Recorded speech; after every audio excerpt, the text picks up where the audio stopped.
Hello everyone, I'm John Eggins. Welcome back to PNG Tonight program for 2016. Coming up, we talk to Oro Governor Gary Juffa, who shares some of his visions and plans for the province. Also, we look at changes and the latest developments happening at one of the rural districts of Enga and the festive season's operations in the national capital.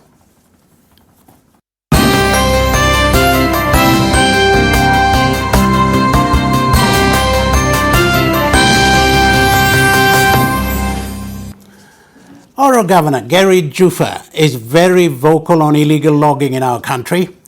We caught up with him to see what he sees as the important issues, and we hear his views on the changes of West Papua and the asylum seekers on the Manus Island Detention Center.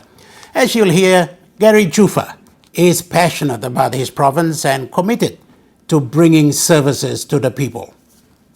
Thank you, Gary Juffa, for talking to us. You are the leader of the People's Movement for Change. You are the governor of Oro Province. You've been a vocal person in the last, say, 2.5 to 3 years.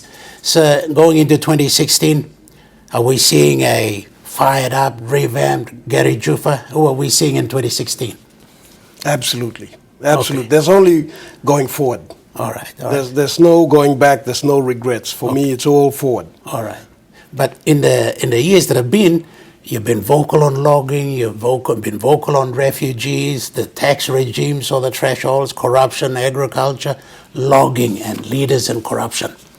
Let's go into logging a little bit. You've been pretty vocal, and I think the government has taken action on at least 2 logging companies. That's your work? Absolutely. And I'll tell you about that, John. Mm-hmm. We cancelled the SABL in Collingwood. Mm-hmm. We're the first province to do that. We stood with our landowners, and most of the credit goes to the landowners, John. They secured funds and they got a lawyer together, John Sirigoy. I tell you what, he's one of the best lawyers that I've come across. He's so humble, very calm, and he stood with the landowners. He's from that area, and we stood with him. And our lawyer, we were party to that case, and we've supported the landowners there, and we took this matter to court and we won the case. And the SABL was cancelled, and we impounded all the machines. They're still there. Yes. And we basically informed the company that under no circumstances are they allowed to come into Oro and do business as they please. Yes. Those days are over. But that's one of many, isn't there, across the country? There's one of many across the country. Now, I can't say what's happening in the rest of the country. Mm-hmm. All I can say in regards to logging is that the elected leaders are not doing enough about it. Yes. Okay? They're skirting around the issue, and they're not confronting it. They put it in the too hard basket and they've left it there. They don't want to touch it. Okay. But we're not like that in our province. So we've cancelled that, and the other area is Yamagaipa. These were the 2 logging concessions in my province. Yamagaipa and Viva Success Limited. Well, Yamagaipa is on the border of Morobe and Oro Province. Yes. And the companies that were engaged were Viva Success and Unirise. Okay. And both of them were at fault, and whoever else was contracted to log the timber in that area. And for 25 years, they've been illegally logging. And heavy-handed as well, and they've been involving police to do that dirty work for them. Absolutely. Now, what happened is that I'll just give you a background of the situation there in regards to the clan relationships. It's a particular clan called the Yema clan. Okay, now that clan, the greater Binandera people, have allowed that clan to exist, okay? Before colonial times, before Christianity came, Oro was full of clans that were at war, constantly at war. And the particular area there, they are warlike people, and they had obliterated all the enemies except these people, this small group. And they said, okay, here's a portion of land that you can stay, okay? Now, when this group, with some of their members, had entered into an agreement with the logging company to log, the greater clan said, okay, you can do that because that's your land, but don't go outside the boundaries. But they did. Okay. They went outside the boundaries. Well, not them, but the logging companies. Okay. And they did that for 25 years. Yeah. And with the assistance of police. Absolutely. Yeah. Well, not just police. I mean, with the assistance of basically all the statutory and government departments and organizations. Yeah, that didn't do their work. Absolutely. Okay. So the administration conducted an investigation. Right. When I took office, we sanctioned an investigation and we submitted the reports to Forestry, to the Prime Minister's office. And here, John, I have to commend the Chief Secretary. Okay, That man, Sir Manus. exactly, that man has been exceptional in the way he has dealt with this. Okay. Okay, so all credit goes to him. But we gave the company till January. We said, we've had enough of these complaints. I've taken my lawyers on standby to go to court on this. But not only that, in January, towards the end or mid thereabouts, Yes. we are physically going to go to Yema and we're going to lock up those machines and we're going to remove them. Okay, I'm sure we're going to follow that and we're going to look into that. Let's get on to refugees now, sir. Manus, you're against the West Absolutely. Papua side. You think maybe your colleague Powers Papua is not doing enough? What's the arrangement? I'm not going to talk about Powers and what he's doing. Any effort to highlight the West Papuan situation, in my opinion, is a good effort. Okay, but we can't just be talking. Okay, and we can't just ignore what's happening in West Papua. What's happening in West Papua is an invasion of Melanesia. Okay. If we are not talking, what can we do? I'll give you this. Powers Papua has been talking about this. Now that he's in government, nothing appears to be happening. You're talking about it. If you're in government, what can we expect from you then? John, this is what I'll tell you what I've been doing. I've been speaking to the rest of the Pacific and the rest of the world. Right. I've gone out there at my own cost to speak to people at various forums, and I've highlighted this. We've made short movies and documentaries. And John, I'm not sure about the people who have been involved in the West Papua issue and their connections.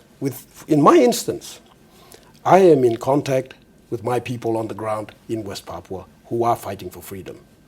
I don't take my cues from the people here or anywhere else. My relationship and linkage is with the people on the ground. Yes. So, but in 1969, there is a UN resolution of a referendum, supposed referendum. That's illegal? It is illegal.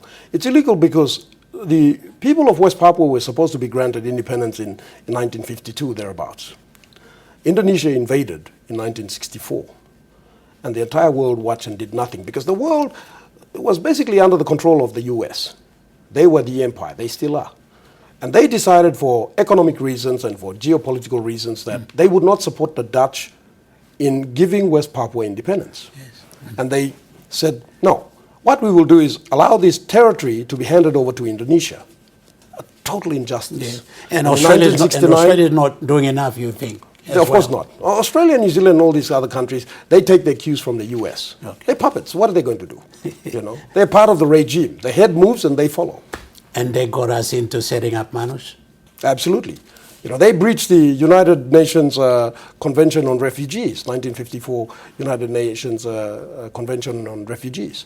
Now, that's an agreement. When you sign up for that, you basically are saying that you are going to process people who are coming into your country as refugees and determine whether they're refugees or not. They're asylum seekers, they're not refugees yet. And after you process them, then you are supposed to accommodate them if they're genuine refugees. If they're not, then you're supposed to send them back. Yeah. But what they've done is they've subcontracted Papua New Guinea to do that. And the United Nations has said nothing about it.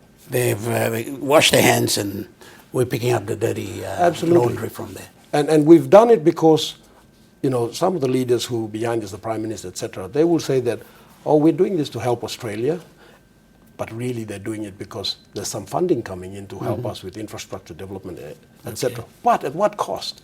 We're basically saying that our country is so horrible that it could be used as a deterrent. Let's go to Oro. Beautiful place.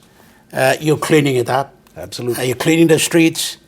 You're cleaning the politics there as well. It's taking time. Yeah, we cleaned up. You were against this now won the by-election. So are you two friends? They're now? insignificant. I don't consider them issues. They're insignificant. Okay. They're just small pebbles in the shoe. All right. We'll but pick the shoe up. How is the province, sir? The province is it's a huge challenge. Over about 30 years, it's deteriorated, like many provinces, but Oro more so than others.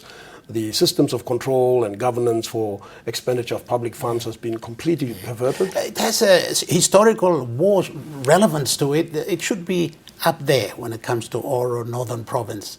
Sadly, it's not. No, it's not, because they've never had leadership. They've had people who've been elected. That doesn't mean they've had leaders. Being an elected official and being a leader are two different things. Okay. They've never had a leader, I can say that. What about the economy of the province and something it's closer to your chest? Well, we don't have the curse of extractive industry. Okay. We're fortunate. The oil palm industry? We have agriculture, tourism, and the people. The people, John, are resilient and hardworking and very creative. I have great faith in my people. They just need guidance and, a pathway to move forward. Okay. But to get the province, to consolidate all of that and get the province going forward, you need to come together as leaders, the open members, you yourself as governor. I don't think so, John. You said it was a pebble in what's the name? This is how it works. This is what's right, and I'm going to do what's right. Okay. And I'm not going to compromise that. If two open members want to do what's right, they'll come and work with me. If they don't want to, that's up to them. That's their prerogative. Yeah. But I'm not going to just watch and let them squander public funds and not say anything about it. Is that what's happening? There are certain systems and procedures and processes in place for the expenditure of public funds. And I can honestly tell you that how those funds are being expended in both districts, I would very confidently say that they're not following the law in doing that. Okay. Oro is one, the country is the other. You've also been vocal about leaders accumulating wealth.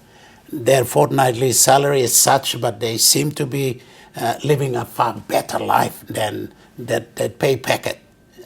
You wanna talk a little bit more about that? Well, John, for me, rather not attacking the leaders, but really just saying, highlighting the fact that we as leaders are mandated to protect and promote the interests of this country.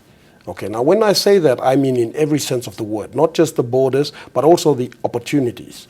Okay, the opportunities, the economy, the jobs, and the work that we contract privateers or private institutions to do for us. So, for example, if we're going to build a road just not far from here in NCDC, how come it's costing 70 million, for example? We all know, we're not engineers, but if you drive up and down that road, common sense tells you that job is not 70 million. But we've got so many examples of this throughout the country. Yes, and that is what really bothers me, John, that we have all this great infrastructure, the contracts are so inflated and beyond reason, they're just outrageous. Okay. So we are running out of time. There's a lot of things we should talk about, but just this, all of these points that you've raised and that are dear to you, you will address them. You're talking about it now because you're in the middle planks or the opposition, but you will address them proper if you were in government. Oh, absolutely, John. In the first 6 months. And when is that happening? In the first 6 months. If I was in charge, things would be so different. Okay. And that's why there are so many forces that are working to make sure that I'm not in charge. The logging industry, for instance, the fishing industry, those guys don't want to see me in charge. They've been avoiding taxes for so long. They've been rotting the system, raping our forests and our seas. They don't want me in charge. They know what would happen to them. Protecting our jobs. John, I did an inspection of a supermarket just yesterday before I came here. That's in Popondetta? In Popondetta. And there are 18 foreign workers there. Only 2 can speak English. Wow. That's right. And that's the case for just about... How did they get in the first place? Exactly. So where is the migration department? Where is the labor department? What is the IPA doing? The IPA has just become a rubber stamp for registering any organization. Osama bin Laden and Mickey Mouse could come and register a company here. Easy. No one would check, All right, Gary Juffa, Governor of Oro, thank you very much for talking to No us. problem, John. Thank you, and thank Papua New Guinea.